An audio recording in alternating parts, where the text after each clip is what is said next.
Hello students, ये question आपका board exam में आने वाला है 2027।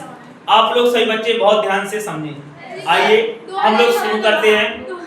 हाँ, 2027 के यूपी बोर्ड पेपर में आएगा, 26 के यूपी बोर्ड पेपर हो चुके हैं। ओके, चलो देखते हैं। बच्चों, सवाल को सबसे पहले समझिए ध्यान से। किसी समांतर श्रेणी का m पद 1/n है। इधर जैसे आपसे कहा जाता कि तीसरा पद 18 है, कहने का मतलब तो आप लोग इसका सूत्र क्या बनाओगे बेटा? हम लोग लिखेंगे a प्लस के 2d। एक घटा दिया, एक घटाया कि नहीं घटाया? भाई एक घटाने पर ही तो आया है। अपन लोग इसको ऐसा करते a प्लस के 3 माइनस 1 इंटू d।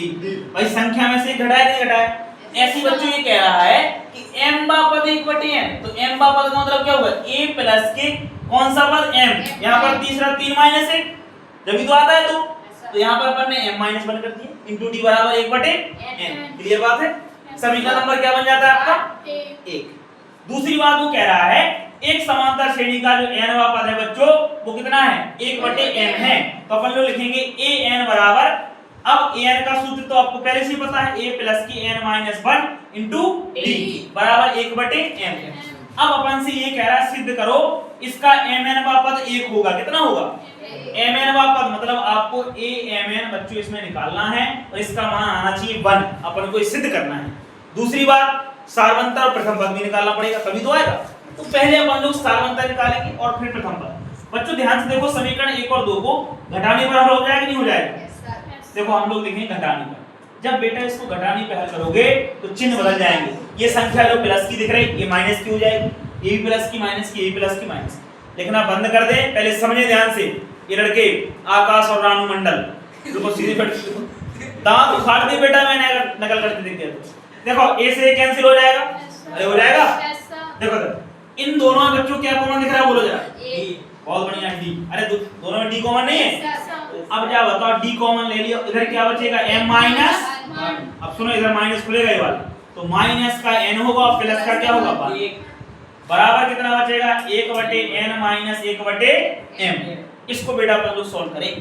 तो बच्चों सबसे पहले 1 से 1 कैंसिल हो जाएगा, d ब्रैकेट क्या बचा? m माइनस बराबर इसका लासा लेके हल कर लो। लासा कितना आएगा? mn।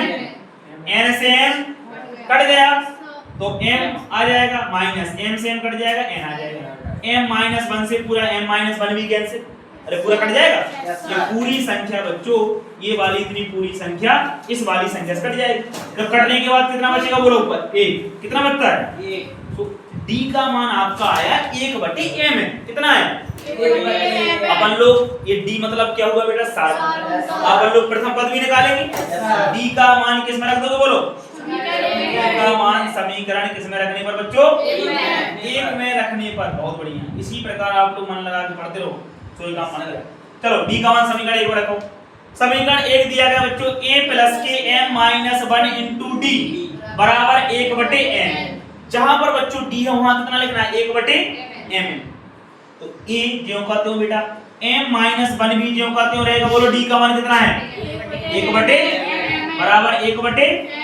इस पूरी संख्या को उधर पक्षांतर कर दो, किसकी हो जाएगी? बोलो 1/n प्लस का माइनस का हो जाएगा m माइनस 1/mn। देखो भाई इसी के बटे में तो कह रहा है ये mn का, mn बटे में आ जाएगा। तो अब इसका लो लासा। अब n और mn इन दोनों का लासा कितना आएगा बेटा? mn नहीं आ जाएगा?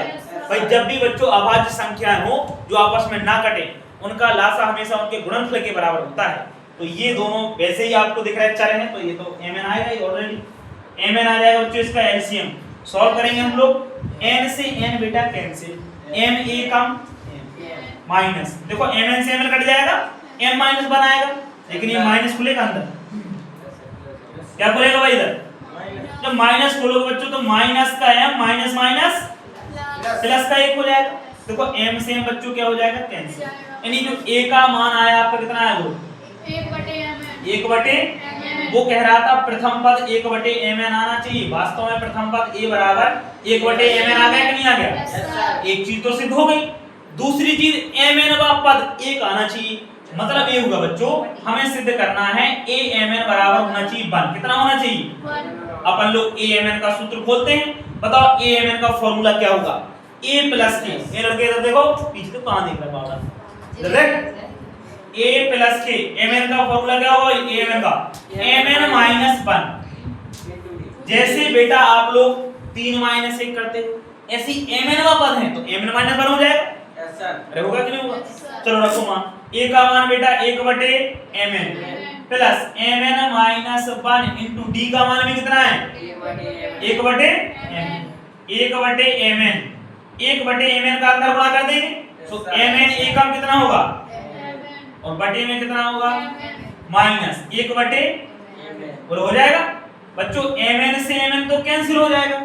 कितनी बार कटेगा ये 1/mn से 1/mn भी बोलो बचा क्या सिर्फ और सिर्फ क्या बचता है यहाँ पर बच्चों तो amn का जो मान आया आपका यानी mn का पद जो आया कितना आया यही क्या करना था आपको।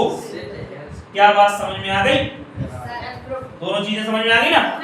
इस प्रकार से अपन लोग जिसको नहीं आया दोबारा समझा दे कैसे बात करते बताओ क्या नहीं है फिर से बता दें। देखो बेटा हमें दिया गया है m का पद 1/m और n का पद 1/m। सबसे पहले अपन ने am का सूत्र खोला तो क्या होगा बताओ a प्लस के m माइनस 1 इंटू d बराबर 1/m। अब n का पद क्या होगा a प्लस के m माइनस 1 इंटू d बराबर 1/m।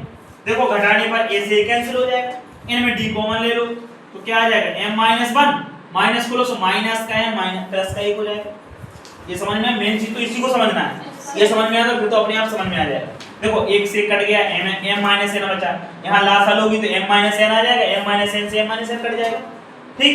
अब बेटा जब कटने का कितना बचेगा यहाँ पर 1/mn आ गया d का मान किसका मान आ गया d का मान अपन लोगों ने रख दिया समीकरण 1 में तो d का मान रखो 1/mn ठीक। इसको पक्षांतर करो प्लस का किसका हो जाएगा माइनस। ये क्या लिखा है m माइनस 1 गुणे 1/mn। बेटा ये बटे में mn है तो पूरे के बटे में भी तो लिख सकते हैं इसको mn तो हमने वही कर दिया यहाँ पर m माइनस 1/mn। अब mn लास्ट आएगा m से m कट गए और फिर कितना बचेगा 1/mn। तो कटने के बाद आपका a का मान कितना आ जाता है बच्चों 1/mn यानी प्रथम पद आ गया। mn का पद निकालना है तो a प्लस के mn माइनस 1 होगा इंटू d होगा बेटा। रखो मान a का 1/mn mn माइनस 1 1/mn अंदर गुणा करो तो mn एकम mn/mn और फिर 1 गुणा 1 करोगे तो 1/mn आ जाएगा। इधर देखो 1/mn प्लस माइनस ये भी कट जाएगा और mn से mn भी कैंसिल यानी आंसर कितना आएगा ओनली 1। इस प्रकार से बच्चों आप लोग इस बेहतरीन प्रश्न को अच्छी तरह से लगा सकते हो। तो आप लोग इस प्रश्न को लगाएं और साथ में अपने दोस्तों के साथ भी शेयर करें। अगर वीडियो को अच्छा लगे तो वीडियो को लाइक करें। अगर चैनल पर हैं चैनल को सब्सक्राइब जरूर करें। Thank you very much. देखो ये 10th क्लास के बच्चे सभी जो है पढ़ रहे हैं। देखिए ये सब बच्चे ही बहुत मेहनत से पढ़ रहे हैं। आप लोग चाहें तो आप लोग भी राज स्मार्ट क्लासेस बंगरा बैच 10th क्लास का और 11 12 के तो वो भी ज्वाइन कर सकते हैं। 9th क्लास के वो भी ज्वाइन कर सकते हैं। 9 से 12 वाले बैच सभी बैच जल्द ही शुरू हो चुके हैं। सही बच्चे तुरंत पढ़ना शुरू करें। ओके चलो लगा लीजिए क्वेश्चन को।